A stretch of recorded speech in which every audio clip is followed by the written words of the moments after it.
This essay example, as well as thousands of others, is available in text format on our website for free and without registration. Simply Google Ivy Panda Free Essays. Emily Dickinson and Langston Hughes poems. As poets, Emily Dickinson and Langston Hughes differed greatly, not only temporally and geographically, but also in respect to the life situations that each poet drew from when creating their poems. Both poets harbored revolutionary thoughts and used their poems to express these thoughts to a wider audience. This essay will present general impressions toward each poet's work and will assert that despite their differences, Emily Dickinson and Langston Hughes shared an essential common trait. Both poets spoke out against the hypocrisy and oppression that they witnessed and faced during their lifetimes, albeit in very different ways. Emily Dickinson lived a privileged life from a financial perspective. She was born into a wealthy Massachusetts family headed by prestigious lawyers and educators and enjoyed a stellar education, much more advanced than many men had access to at that time in history, at Amherst College, where her father served as treasurer. Emily Dickinson spent the majority of her life in Massachusetts, in the house she was born in, and never had to work. The general impressions of Emily Dickinson's work are that it contains a reticence that hides a sharp and astute intellect and subversive soul.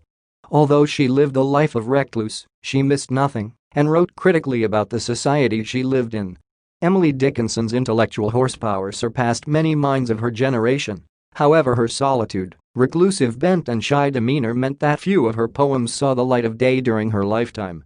Emily Dickinson's poetry covers the gamut of human experience, death, loss, love, and many of her poems contain a penetrating intellectual analysis and insight into the human condition.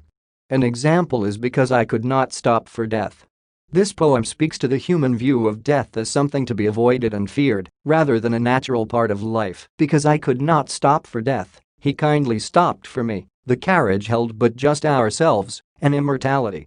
Emily Dickinson describes the busy social obligations of life that melt in the face of our own demise and render themselves largely meaningless. We slowly drove, he knew no haste, and I had put away my labor and my leisure too, for his civility. Emily Dickinson's keen eye saw the hypocrisy and ludicrous avoidance of death she encountered in her everyday life and wrote about it in a quiet yet penetrating way. Another example of this exists in Emily Dickinson's Much Madness is Divinest Sense. This poem reads as a scathing indictment of the false and arbitrary nature of the human social construct and largely defines that which is deemed mad as having the most meaning when compared to that which is deemed socially acceptable, whether or not it makes sense. In this poem, Emily Dickinson describes society in the most deplorable terms as consisting mainly of conditioning and mob rule. Much madness is divinest sense, to a discerning eye, much sense, the starkest madness, tis the majority, in this, as all, prevail. Much madness is divinest sense also provides some insight into Emily Dickinson's treatment at the hands of those she confided her genius in, assent, and you are sane, demur, you're straightway dangerous, and handled with a chain. This poem speaks to quiet radicalism and staunch nonconformity that punctuated much of Emily Dickinson's work. She remained a singular soul on the fringes of her society, and thus her poems became an important outlet for her own distinctive voice and distinctive view of the world. The general impressions of Langston Hughes' poems. Langston Hughes also sat comfortably in the fringes of his society and wrote about racism, although his work tends to be much more effusive and openly critical. Langston Hughes, by contrast to Emily Dickinson, traveled the world and spent extended periods of time living and working in Cuba, Mexico, Paris, and Russia. Being black in the United States during the early part of the 20th century, Langston Hughes' family lacked the financial means to support their son, and although he did gain access to a formal education at Columbia University and Lincoln University, he struggled with poverty for much of his life. Many of Langston Hughes' most famous poems deal largely with his personal experience of being a black man during an extremely racist period of American history, and his work deals with his ensuing feelings of separation and isolation. Langston Hughes' poem Theme for English B speaks to this condition. I guess being colored doesn't make me not like the same things other folks like who are other races. So will my page be colored that I write? Being me, it will not be white. But it will be a part of you, instructor. You are white, yet a part of me, as I am a part of you. That's American. Another example is Harlem and the poignant rhetorical question that opens the poem. What happens to a dream deferred? Harlem describes the pain and anguish of a generation of human beings denied access to fundamental human rights on the basis of pigmentation. The poem is distinctive in that as it progresses, it describes a range of human emotions in response to oppression. Does it dry up like a raisin in the sun? Or fester like a sore, and then run? Does it stink like rotten meat? Or crust and sugar over, like a syrupy sweet? In these lines the reader witness many potential reactions. The phrases dry up and fester might refer to suicide, depression, or addiction.